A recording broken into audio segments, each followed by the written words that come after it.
do a quick introduction. Okay, now this is a very special introduction.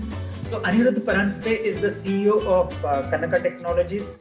This is a Pune-based company. Anirudh has been in Pune for a very long time, and I have known Anirudh personally for the last 24 years.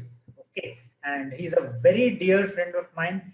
In fact, Anirudh and then there are three others, five of us. We worked together in the same organization more than 20 years ago, and we are very thick friends even today, to the extent that if it were not for COVID and all these problems, this time of the year, that is April and May, we would not be here. We would be in Dapoli area, Ladgar Beach. Okay, that is an area that we always go to. So we get along fantastically well. Our wives get along really, really well. And we have children, all five of us. We have children pretty much of the same age. Anirudh's daughter and my daughter, there's just 1 year's difference. So that is why Anirudh and I, we are so thick. And it's really, really nice to have you here, Anirudh. Okay. So before you start speaking, I'll just give a couple of updates as well to the people. So guys, Anirudh is the CEO of an IT services company, but by background, he is a metallurgy engineer. Okay, so he's a metallurgy engineer, and then he still got into IT and he's done fantastically well for himself. And there is so much to learn from him. I'm sure we'll have an amazing conversation because Anirudh has started from where each one of us has been. Okay, the bottom and right at the beginning, and then he's climbed all the way to the top and he has his own company now. So thank you very much, Anirudh, for joining in. Would you like to say something, some opening comments for the group? No, thanks a lot, Sudhi. It's been, you kind of put it aptly, the journey that we've been together or known each other for so long. And thanks for promoting me to the panelists. So at least I could see and kind of talk. Yes, so this is like I kind of felt after a long period of time that I got upgraded to a business class from an economic class. So but yeah, I mean, it's pleasure seeing you. It's kind of great to see you kind of doing such great and wonderful things with the community approach that you have. I mean, it's fascinating from where you started and what you're doing now. We are pretty much proud about what you have done so far. Yeah. And it's actually the entire credit is the community. We have such an amazing group. And like I was telling you earlier today, so these are people who are aspiring leaders and who look up to someone like you for advice, suggestions, and the way forward. Okay, so I've covered some part of your background. Can you go in a little more detail and give us some background about yourself? Oh yeah, sure. So just I'll take a quick flashback. So I passed out like almost 25 years back from COEP, College of Engineering, Pune. I did my graduation in metallurgy. Worked in a steel for about a couple of years and then kind of jumped onto software, and where I met Sudhi. And so since then, I've been kind of part of the software journey. Been through, I would say, did my first gig way back in 2001, came back from US and started my company with a couple of friends.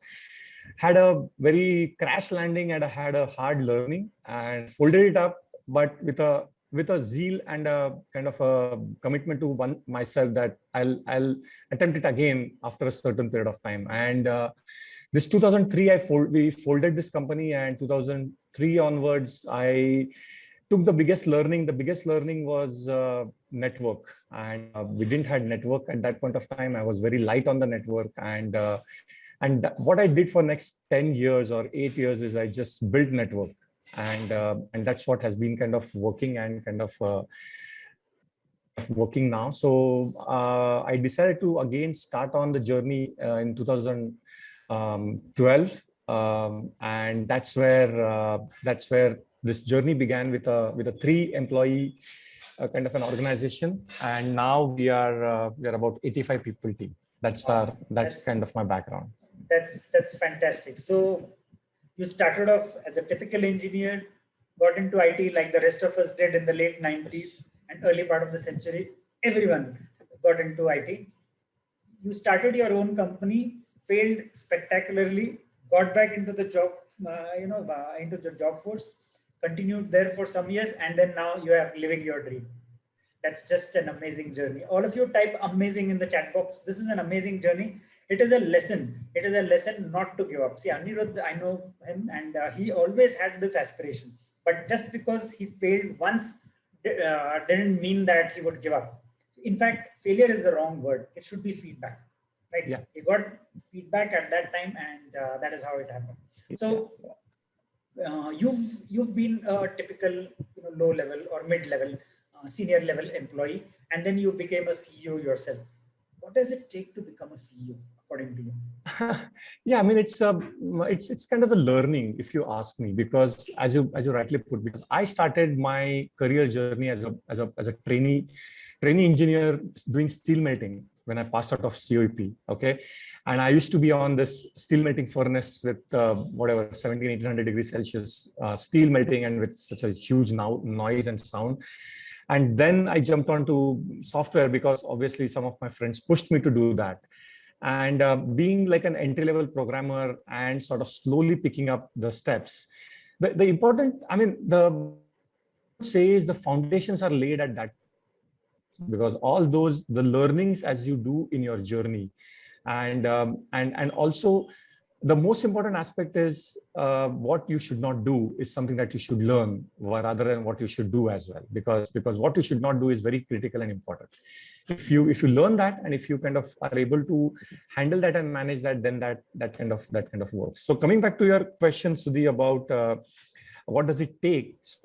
So I mean, from one part is this learning of what you have been doing so far, and the second is what and how, what kind of organization you would want to build and what kind of organization you want to take. I mean, fundamentally, it's about do you know kind of the culture, because typically organization, the way I call it, as are based upon 5 principles. Okay, the culture.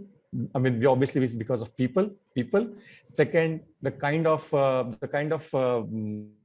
you kind of have, then you kind of how you can attract the talent, how you can drive innovation, how you can strategize, and then how you can sort of communicate to the stakeholders. Because across the board, you need to ensure that at every point of time, there are all these points that you would want to, or touch points that you would want to touch base, and sort of, because you take anyone, like culture is very important, talent is very important, because if you don't attract talent, the way it is, if you don't build a culture, the talent won't get attracted. If the talent won't get attracted, business won't come in, because you won't be able to execute it. Yes. Yeah.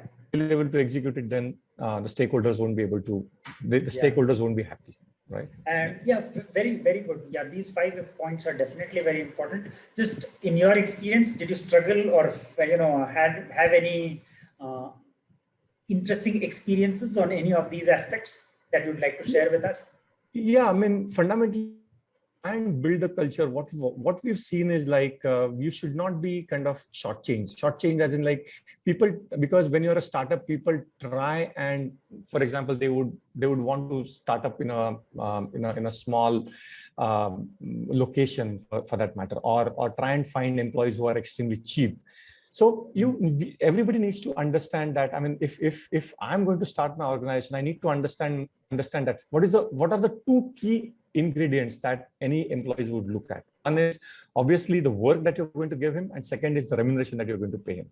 So if you ensure that the remuneration is paid well, if you ensure that the remuneration is kind of up to the industry standard, or at least to industry standard, even though you're a startup. So that's where you will find that people will be available for you, people will stick with you, and people will be kind of interested and kind of would want to stay with you. We've got employees with us who joined day one, almost in the initial couple of years, who has joined us. I would say almost 90% of the people have stayed with us. They're still with us. We've been almost 9 years journey. Yeah. Wow, that's just wonderful. And yeah, so you made a very important point. So don't be cheap is what you mean. In fact, there is a nice line that I read: don't be cheap on your journey to greatness. I think that is what you have been talking about. But is it a struggle? Meaning, in the early days when you are not making enough money, but at the same time you want to pay people well, give them good work. So is that a struggle for you? It is a struggle in a way, yes. I mean, let me take a step back, because from my learnings from my 2001 experience, there were some learnings. And one of the things learning was work. Second was as I said, the network building, and the kind of getting I would call it, I won't say like kind of minting the network, but I would call it as kind of redemption of the network is something that was taking, because people had known me as like an colleague, as an employee, or I've worked with them, but they've not worked, and they've not had an experience of as sort of a kind of a vendor or a partner kind of relationships. So Yes. there was that struggle wherein kind of convincing them that, okay, how we can deliver. These are the principles that we will adhere to. Okay, transparency is the most important principle that we will follow. And until date, we follow transparency. What does that transparency mean? For example, let's say if you are not able to deliver something, you transparently tell the customer that we will not be able to deliver. Set expectation transparently with the customer upfront, because that will help the customer also to plan things. Because these are very small things, and a lot of people, what they do is they try and hide, and you should not do that. You should not do that when you are building a relationship. It is basically, any relationship is based on the truth or the trust. And if you don't have that, then obviously the building is not going to get going very well.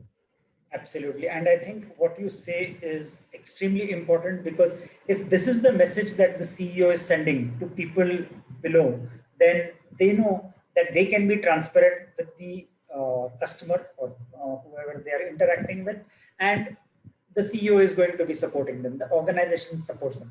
This is something which is very valuable. And maybe it goes back to what you said right at the beginning, that the people who have been with you and from the start of the organization, from inception, have stayed on, because I think it is values like these that make a huge difference in people sticking on. Okay, so I have, so the next question is, we move from a CEO perspective to an employee perspective. Okay, now you look at employees, and there are all kinds. There are good, there are bad, there are ugly, there are terrible, and there are some amazing ones, whatever. A lot of them don't make to the top, some of them do.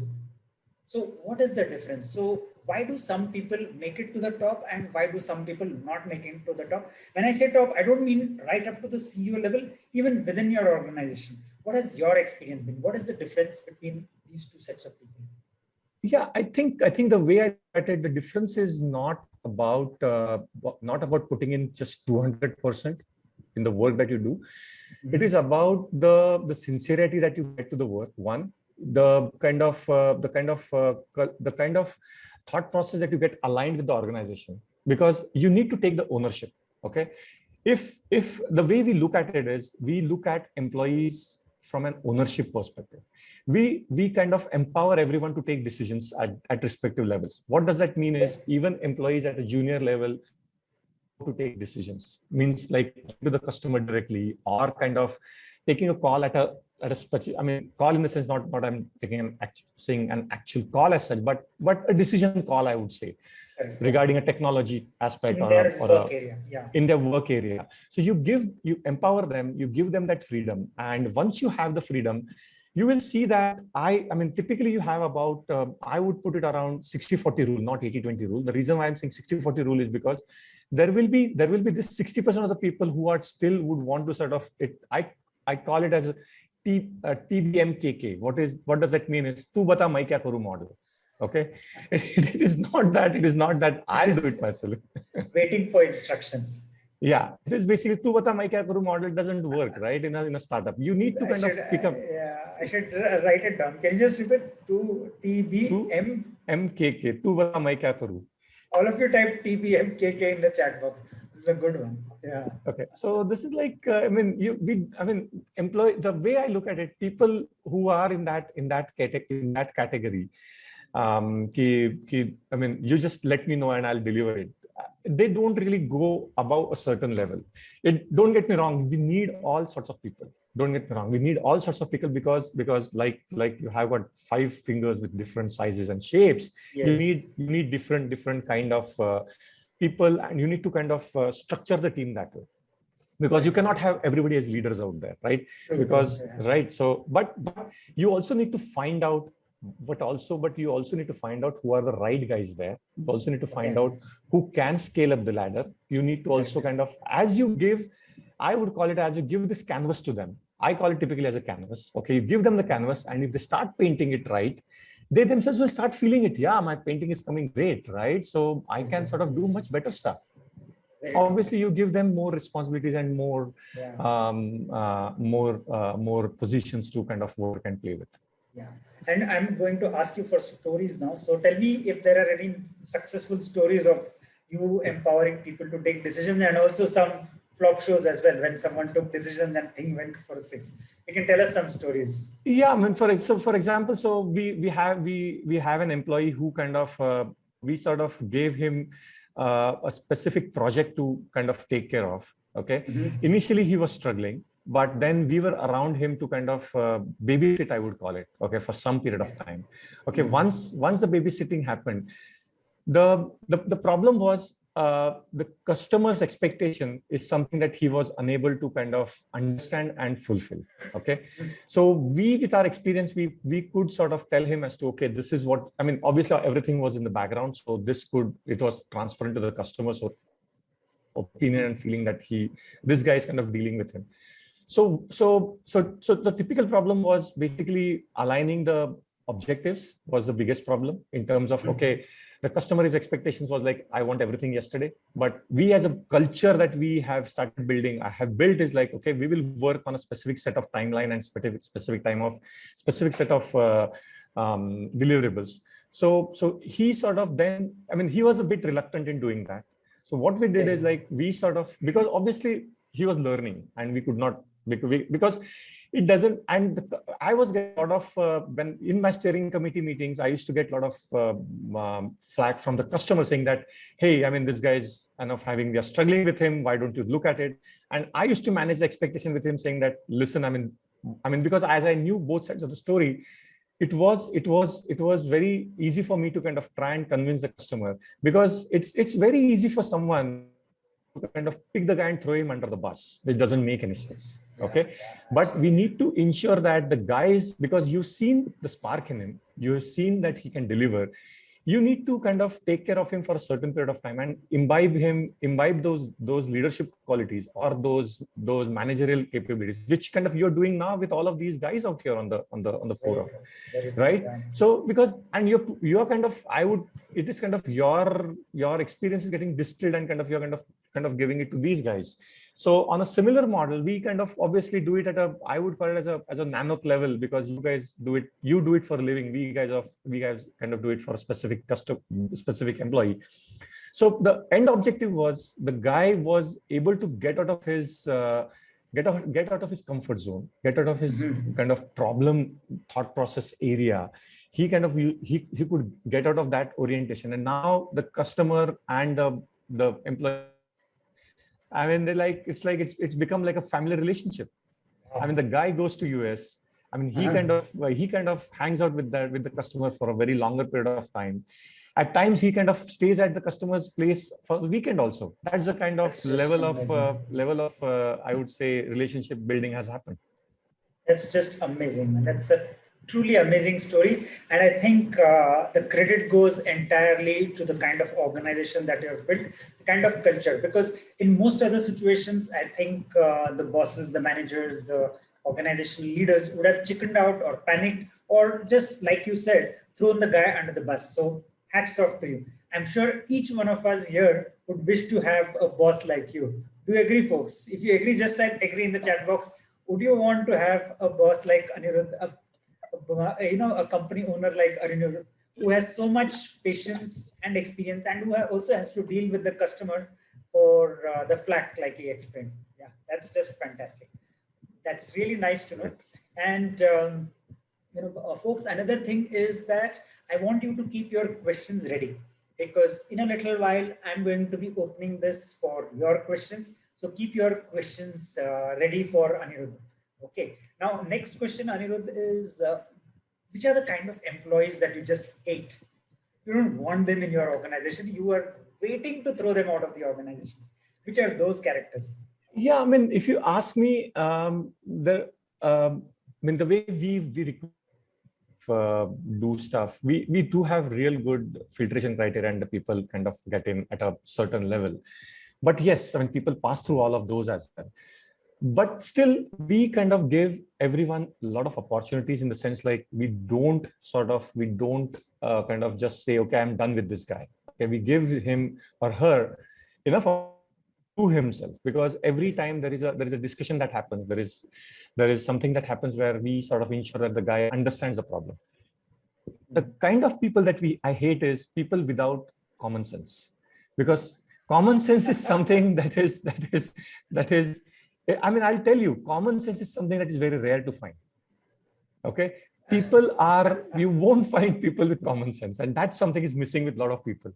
And I just hate those guys that I mean, guys, it's sorry, I'm going to interrupt here and ask you for a story. I know you won't be able to name names, that's okay, but we need a story here. Yeah, I mean, the story is basically, let's say you ask someone, okay, let's say you give a developer, okay, this is a design, we want to convert that into an HTML. I'm talking about just a very, very plain, simple thing. I'm not going into a complicated thing, okay? Okay, you convert this into an HTML, okay? Depict exact the design that is there, the web design that is there in the HTML. The guy is unable to kind of understand that this on the left navigation there has to be straight line. 3 times I mean, someone is telling him this is just off. He's like, no, I can see here like this. It's like, I mean, we have to take a printout, and we have to take a printout and show him, and take a ruler and kind of a scale and kind of put it that way and kind of show him, can you see the offset here? I mean, obviously the offset was like 3 pixel or 4 pixel, but still, I mean, when you look on the screen, you can see that it is not in a straight line. So I'm saying that these are the kind of characters that you have to kind of see, that they don't really difficult. Really difficult. And I'm sure, because you have got some decent forum as well, and they've also gone through similar kind of iterations, wherein you tell someone that I want this to be implemented in this way, and you kind of literally, these guys must be spoon feeding them. Okay, yes. 1, 2, 3, 4, 5 steps, you should be done. The guy I'll tell you, the guy does 10 steps. Okay, and it is completely different than what it was told by one of these managers on the forum. I'm sure that must be driving you crazy, Bob. And understandably so. Yeah, so you certainly don't want such characters. Folks, what I would like you to do is put in your questions in the chat box, and I will be asking Anirudh to answer all of them for you. Remember, he is a CEO and he deals with people like us. And the best part is he's been one of us in the past, so he can perfectly relate to our situation. And even though Anirudh has been in the IT industry for nearly 25 years, or over 25 years now, okay, but still he has been in the manufacturing sector as well, and he's seen clients of all industries. So whichever industry you're from, doesn't matter. Go to the chat box, put in your question, and let it get answered from him. You will not get an opportunity like this again. So Anirudh, there is one question. Okay, Surbhi asks, most of the organizations lay off due to surge of COVID. What is your opinion on this? Meaning, there are organizations which are struggling and they're laying people off. So this is from Surbhi Mishra. What is your take on this? Yeah. So okay, the way I look at it, I mean, I'll take it from a pragmatic view. Okay, pragmatic view, as in like there are organizations who I would call it as chance per dance, as in like while there is so much I mean so much chaos happening, I would just want to clean up my stuff and I would want to kind of move on. Those are that kind of organization. Okay, that is one. Okay, the second one, the kind of people that we would want to be also is, we would want to work with the employees. We would want to ensure that, because there are livelihoods attached to it. Okay, it is not that you would want to take this as a specific opportunity to kind of clean the slate, or you want to kind of get rid of people. That doesn't make any sense, because, and if you ask me, this is absolutely not the right time to do it. People, I mean, we've ensured that we've ensured that we've taken care of people to a level where, okay, one situation might happen is like, okay, we may ask people to take some salary cuts, but which fortunately we've not done it, because we have Wonderful. we've had customers who have been sort of with us throughout this pandemic, and they've not also kind of not suffered a lot. But I know for sure there have been employers and there have been companies who have gone through this. But then the employers should also understand that they should do, or they should mechanism and a way to kind of take care of some of these people if they've been kind of got stuck in this situation. So as an employer, don't be an opportunist and try to cull the staff, but instead do your best to try and save them. If required, maybe have salary cuts, but releasing people or letting them go should be the last resort. Is that what you're saying? And exactly. Within this, one more thing is like, even though you do salary cuts, you can give them a commitment that, okay, tomorrow business is going to come back. It's not that these guys are going to just go down, put the shutters down, right? So you can give the commitment to the employees in that, listen, and you talk, as I said, transparency is very important across the board. Talk to your employees transparently, talk to customers transparently. So if you tell your guys, they understand, they know the situation, and tell them that we'll pay you once the situation gets to normal, and that they do agree. It's very good. So Lijo John asks now, how much importance is given for training and learning in your organization? Yeah, training and learning is a continuous activity, and we do ensure that there are milestone-based training provided to the employees. Milestone as in like, okay, a fresher comes in, he has a set of training, lateral hires happens, or a guy has kind of moved up within the organization. He has got, after every 3 months, 6 months, there are different sorts of training. I mean, not only curriculum training, but I'm talking about training related to sort of extracurricular things. Okay, in the sense, one of the things which for example you guys are doing, kind of a leadership kind of a thing as an example, yes.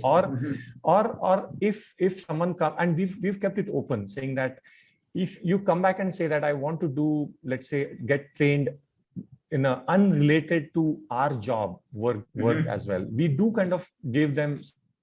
For example, there was one guy who said that I would want to kind of get trained playing football, as an example. Okay, we sponsored him, and one of the reasons why we sponsored him is because we, as an organization, entire company plays football every Friday. But now we are not doing it now, but we used to do it before pre-COVID. So something like that. So training is something which is, as I said, milestone based, and it is not only work, also life related, as well as career related. Also, training is kind of provided. And the way to look at it is more as an investment rather than an expense, right? Yes. So if you're investing in your people through training, it definitely benefits the organization. Yeah, absolutely. Yeah, Mukesh has a long question. Let me read out for you. Getting chance or opportunity in a small company like startup is easy, but while working in a big organization, very hard to get opportunity for individual responsibility. Then it is difficult for one to deal with that kind of a situation. So basically, what you explained is true for large-sized organization, and I know you have also dealt with large organizations as well. How would it be different for someone like Mukesh, who's working in a much larger organization and where there is a pyramid and everything else? So the fundamental difference between a large organization and a small organization is a culture and the way they've structured the whole structuring. Because it is, to be fair to everyone, small organization, it is like you have to do anything and everything under the roof.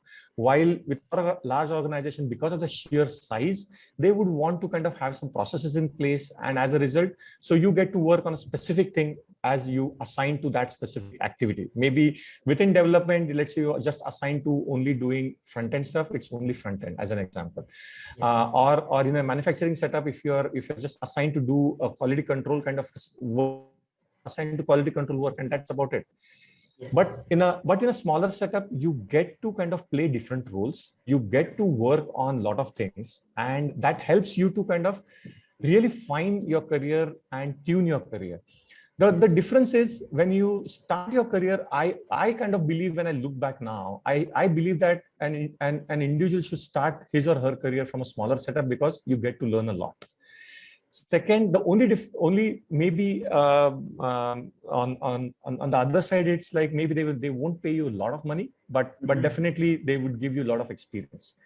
Whereas in the bigger organizations, they will give you a lot of money, but experience-wise, unless you have a great godfather, somebody picks you well, understands you well, you won't have a great path to I would call it as a fast track path. With a bigger organization, it's difficult, but the smaller organization, it is have a fast track path, because we have got 2-year experience or a year experience guy literally handling customers directly. Our objective is within 6 months, if the guy has to be directly talking to the customer, it is not that he would want to another 2 years later, the guy can talk to the customer. It is not like that. Okay, that's interesting. Yeah, that's very important. And besides, probably what happens is that in a smaller organization, and where you are the owner, you are the boss, you can take decisions, even exceptions. Yes. Like, for example, the person who was wanting to learn football. But whereas in a larger organization, they will have to think about, oh, if I sponsor someone's football training, then there will be 500 others who will line up. So therefore, exactly. Everyone will be refused. Exactly. Maybe that's what happens. Yeah, and another quick thing within that is, people, for example, if you ask me as an employer, a small scale employer, do we want to hire people from big organizations? My first reaction is no. The reason no is because as you rightly have put it, saying that in big organizations, they don't have an exposure to a bigger or a holistic view to a certain up to a certain point. Maybe beyond a certain level, you get exposure to a lot of things. But in the initial level, it becomes difficult. So, but later on, yes. But later on, you may get some exposure. Yeah. I won't say that's kind of a hard and fast rule, but as an exception, I'm saying that we sort of look at it that way. Very interesting. Hemant asks, how do you interview and qualify interns for doing repeatable tasks in a company? Do you even hire interns? Yes, we do hire interns, but the interns are hired as an employees directly. Okay. The kind of interviewing process we carry or have for interns is exactly same for any fresher that we hire in our organization. The reason is because this is again from a learning. We initially used to have a different set of intern process, and then the guys used to be with us for 2 months, 3 months, 6 months, as an example, and then they used to go. I mean, then because our objective is we would want them to be sort of at the end of 6 months, they should be on their own feet. That's our objective, even though they are interns. Okay. So that's where we normally kind of run them through the regular interview process now, and by default they are when they're doing internship, they're offered as an employee job. Okay. When we offer internship, they have 2 offers, as an intern offer as well as an employee offer. Okay. Because we are so confident on those guys that we will be easier for us to get them on board. So straight on, you're treating them like adults. Yes. They won't be treated like kids. No, absolutely not. That's very interesting. And that interesting part is, Sudhi, is let's say the intern comes in and let's say the intern says, yes, I'm willing to be your employee later on. So he gets the fresher salary on day 1. The intern gets a fresher salary on day 1. Nice. That's an amazing incentive for someone to come in as an intern and then move forward as a fresher. Yeah, wonderful. Now, Deepak has an interesting question for you. Okay, Deepak Kulkarni asks, in case of a conflict situation where you have to choose between the business or the team, that is people, what will you choose? Have you had such a situation? Yeah, we've had a lot of these situations. Our first objective is the employees. We put employees first as an example. The reason is employees, the way I look at it, employees make or break the organization. Okay. Customers are there. Customers pay us to run the organization, which is critical and important for sure. Employees make or break the organization, and that's where the difference comes in. If you have a disgruntled employee, if you have an employee who the employee is at no fault at all, okay, and still the customer is blaming him, and you have run through your regular resolution process of kind of trying to convince the employee, trying to convince the customer, trying to talk to him with all the data points. still the customer is not really happy with it. We would still want to stay with the employee. We would want to kind of, because we've understood what the employee has done. Okay, it is not the, we obviously take a judicious call. We would want to give the employee all the benefit of doubts, I would say. Because there are so many ambiguous things that happens when you do and work on something. So we would want to ensure that the employees are taken care of. Important. And they run, they are our, I would call it as the wheels and the engine. And they are family members for you. Yeah, exactly. This, I think, is a classic example of strong leadership, where the leader strongs by people. Obviously, the assumption here is that the employee has not done wrong, and yes, the employee deserves the support. And to be able to do it also takes a very strong heart. And that, I think, is truly amazing, because unfortunately, and I've worked in large organizations, different organizations, and I'm sure many of our members, community members have also done so, that sometimes the loudest speakers, even the people way, right at the top of the organization in the hierarchy, they chicken out.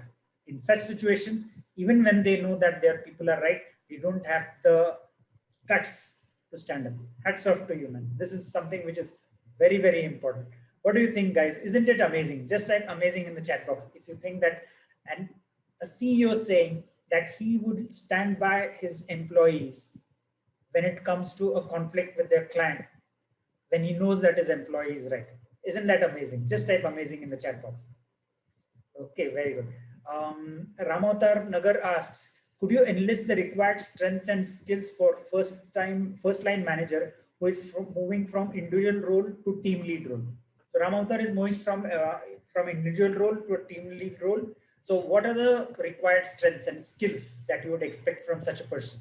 Yeah, in an individual role, what happens is you're on your own. You don't care who are your.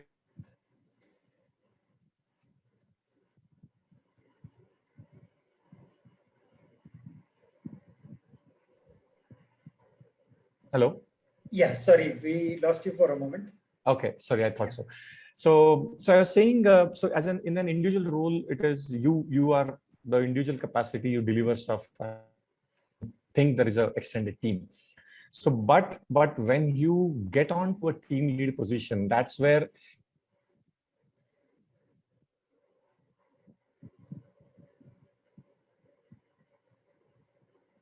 will be sort of done by your team members. And your team members are the ones who are going to make or break you as a team lead or a tech lead. So that's where you need to ensure that your team members are kind of oriented. One, you yourself can build your own culture also in the team. You can have your own thought process that you can get to the team. You can, because with your individual contributor experience, you can get that domain technology or as well as business domain to the table. But then when you, it's kind of an orchestration. It's kind of an orchestra. Okay, when you're a team lead, you're kind of a leader who are leading that. You need to ensure that you need to have all the other players around so that there's a symphony to be heard. And otherwise, it will be just a chaos, and one guy will just shout. That's about it. That's true. Very true. Very true. Mohit asks a very interesting and very important question: is how do you balance between work and family? The work-life balance, typical question. So for a CEO, how does that work? Yeah. So the thing is, obviously, COVID has kind of, I would call it, blurred that line very heavily.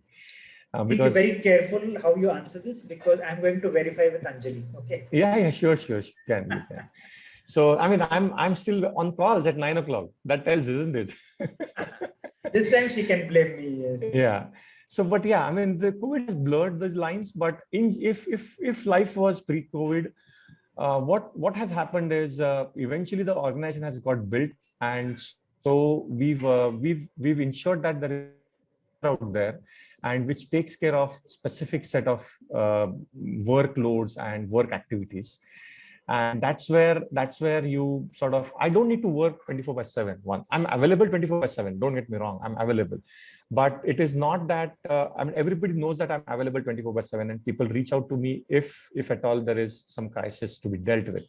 But otherwise, Otherwise, it is once the tech leads are empowered, there is a structure that gets in over a period of time. So those guys kind of ensure that those guys ensure that you have a peace of mind at the end of the day. One. Second, as a culture, we've ensured that nobody works, including us, Saturday, Sundays. Nobody works. So that kind of takes care of a lot of things, because Saturday, Sundays are family time. I don't do anything beyond on Saturday, Sundays. So that's what we sort of, as I said, as Sudhi mentioned, it is being small, and we want to kind of run it the way, I would call it as, we want to run it as a family business. Okay, what does that mean is, I mean, it is typical that kind of galle pe baitha hua aadmi hai types of kind of a thing. Okay, so and you don't need to sort of if you are sort of figured out what you want to do in life in terms of money, in terms of next steps, I mean, things are okay. And if you don't get me wrong, people are in the organization after a certain period of time get concerned that you're not growing at 100% a year, 200% a year. But culturally, we talk to people continuously saying that it doesn't make sense. What you need to do is you need to have a great work-life balance. Fundamentally, that's what it is. I don't want you to work after 8 o'clock, as an example. Okay, I don't want you to work on Saturdays, Sundays. We should enjoy life, because, and I encourage people that they have to kind of do something enjoyment-wise. Like we do a lot of fitness related stuff, because I'm a fitness freak. So, okay, yes, I do a lot of things. Yeah, and so is your partner, Nikhil. Yeah, exactly. And that's what we try and get. And so every year there are two treks that we do, one in monsoon and one in either during the winter season. So, and the entire company goes on the monsoon treks. Wonderful. Guys, wouldn't you like your CEO to say to you that I work only 5 days a week, and I also want you to only work 5 days a week, isn't it? Isn't that lovely? Just type "love you" Anirudh in the chat box just for this line. Okay, I think this is just amazing. It is music for people's ears, and I really wish each one of you gets such bosses. If not, at least you become such a boss. Okay. Exactly. I mean, you put it right, Sudhi, because this session is not about me telling my stuff. It is more about, because potentially in this group there will be, all of these guys are kind of CEOs level or bosses or tech lead, team leads or leadership level capabilities, and you sort of kind of sharpening their skills as well, right? So yeah, I mean, these guys can come up with their own culture.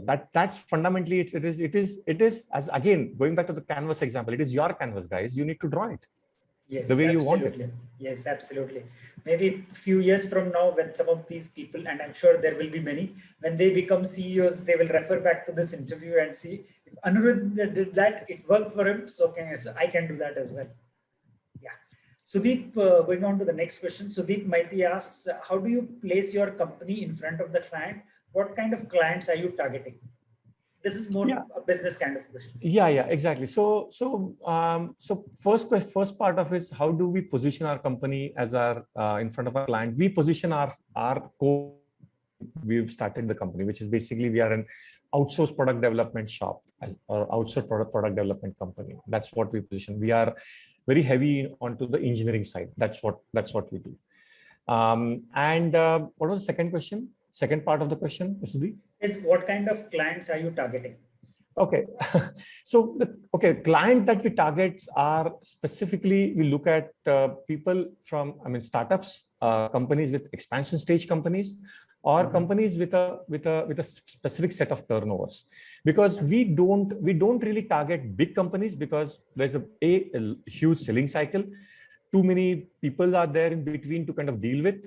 We would want to rather deal with the CTO, product engineering head, or the engineering manager, so that it is easier. Basically, the decision makers. Yeah, because life is easier on both sides then. Otherwise, if you go to the hierarchy, it's just wastage of time. It doesn't. Absolutely. In fact, I was just going through the comments. Some of them are saying that, please hire me, sir. Sure. Okay. Yeah. Naresh asks, okay, this is a personal question. You'll have to jog your memory for this one. Naresh Kait asks, what made you move from metallurgy to software?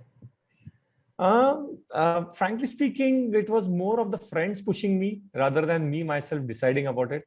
I had a very close friend who was Sudhi's classmate in engineering. His name is Deepak Pai, who is now senior MD in Accenture. So Deepak, he's a mentor to all of us. yeah.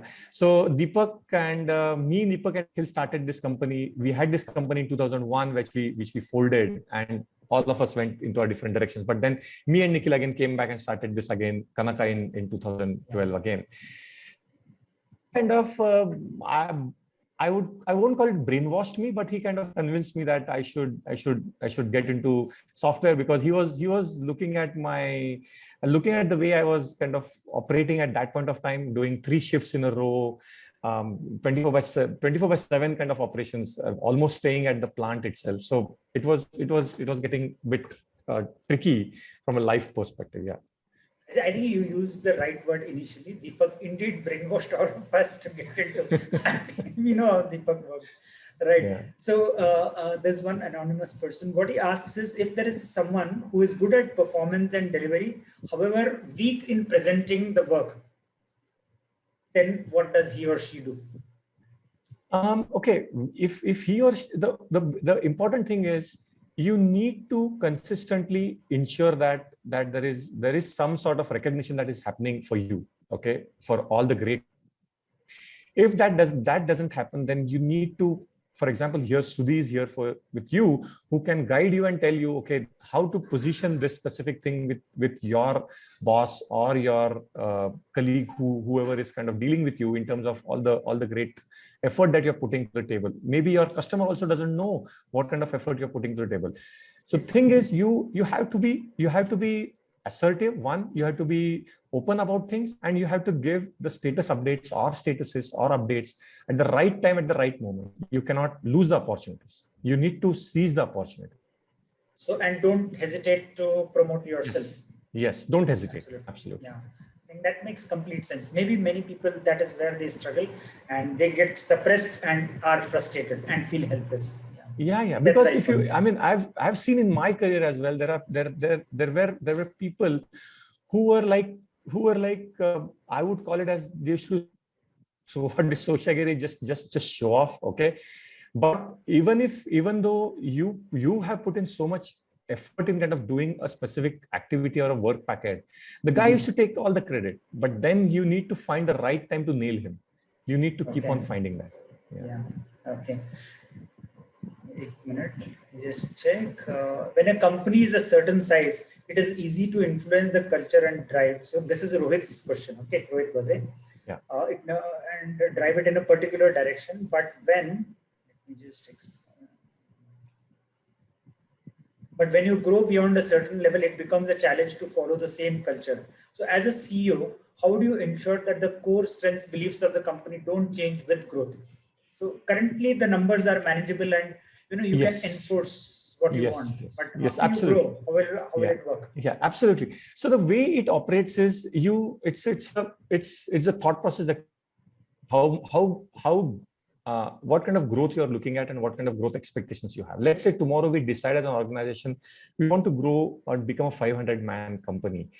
Unless and until I have my layers created, I don't think I'll be able to move to the next level, or I would call it as the next loop within my growth path. Okay, because your growth path is looped in, and unless and until I have the next level of foundation created, it doesn't make sense to do, and you should not do it. And any organization beyond a certain point, it becomes very difficult to imbibe the culture, have the culture, because then there is an influx of culture and people coming in from all directions. A very good example I can give you is, for example, you look as America as a country. Okay, America as a country, when it started, when the founding fathers had a thought of building it, and for next 200-300 had a way of doing things, and a way of doing things, not to do things. But later on, they became such a huge country now. There is like a global village. It's kind of a global village, and everything gets pulled in all directions. So it becomes, you lose your core, you lose your mojo. And that happens with anyone any organization, you take any organization. I mean, Persistent was my dream company in terms of, I always call it, we are the nanoparticle of Persistent. You're talking Okay. of Persistent Systems, the Pune-based company. Yeah, exactly. Persistent Systems. We are kind of nanoparticle of Persistent, because Anand Deshpande is an amazing character, amazing CEO who's kind of built this culture. I mean, the way we are doing, he's done the company same way. But I think once after a certain period of time, it becomes difficult. And I have to agree that you have to kind of then rely on the next level that would really carry the beliefs and thoughts. It's not possible. So if the next level shares your values, then there is a possibility that, it will percolate down properly. Yeah, but it doesn't go beyond 200-300 people, because the moment you run up to 500, then it's gone. Because because I've run organizations about 500-600 people organizations before kind of starting my setup. Yes. It's very difficult. It's not possible. Yeah. And I know there will be lots of questions. We will probably stay here all through the night. So I'm going to close with just one question. Okay. So as a CEO, and this is in relation to, the people that you're working with, what has been your biggest success? So what are you really proud of as a CEO? I'm proud of the team that I've built with. I'm proud of the people that I have. And because, as I said, I've come from from an techie background. That changes a lot of perception. I have not kind of done like a Ivy League MBA or any MBA from a bigger institution and kind of got parachuted here by someone who has got a Lala kind of a person who's put in his family money, or sort of a investor who's put in a lot of money of his and kind of wants me to run his family out here, or step out here. So that's what the difference comes in. And I think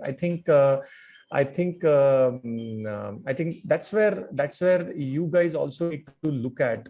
When you try and change the companies, one suggestion I can give you is, when you try and change companies, you should look at the company's website, look at the management of the team management, who is managing that organization, and also then look at their LinkedIn profiles, what they've been doing, how they've been kind of do you see what kind of background that come up with, even if it is a smaller setup. If it's a bigger setup, it's very difficult because you don't know where you're going to land. The thing you can do is, in your interviews, you can talk to the managers who are kind of interviewing. You can bluntly ask them, who I'm going to report to. Is there someone that I'm going to talk to? Can I understand my work profile properly, what I'm really going to do? And then, if you're fortunate, if you get names of those guys, check them on LinkedIn. If you find the guy is right, he's grown as a developer, he's grown up, then you know that he's the right guy. Let's say you are going to be in a business analyst kind of a role, or you're going to be, let's say, in a supply chain kind of an organization. Maybe you're working for Amazon, or working for Flipkart, or some of these, or some supply chain companies, or any manufacturing setups. You can sort of understand who those, because LinkedIn now is a ocean and a treasure for all of us. Absolutely, yes. Dip in and kind of get all. Absolutely. What you're saying essentially is that don't just look at the offer letter. There is a lot more beyond that. Okay. And that is how you should be taking a decision. Very, very important advice. And Anirudh, it has been a great pleasure. I know we talk, we are constantly connected, but this forum, the kind of discussion that we've had, for me, it's truly inspiring. And I'm sure the community also shares my feelings. All of you, if you felt inspired, just type "felt inspired" in the chat box. Go to the chat box and type "felt inspired." Thank you very much, Anirudh. Really nice of you to have spared time. And on behalf of the community, I'm going to make a request of you, not a request really, I'm going to make a demand of you that you will come back again. You will come back again, but we would love to hear from you again. Great. And it was definitely a pleasure, Sudhi, talking. We talk informally a lot. This is kind of more of a formal conversation, because I don't think we've had this kind of conversation wherein I have kind of opened up on my experiences or my running a setup. So yeah, it's been a pleasure, and I'm sure you have a great community, and you guys will keep on rocking. And all the best to all the guys, and have a great run with Sudhi. Thank you. Thanks a lot. Thanks a lot.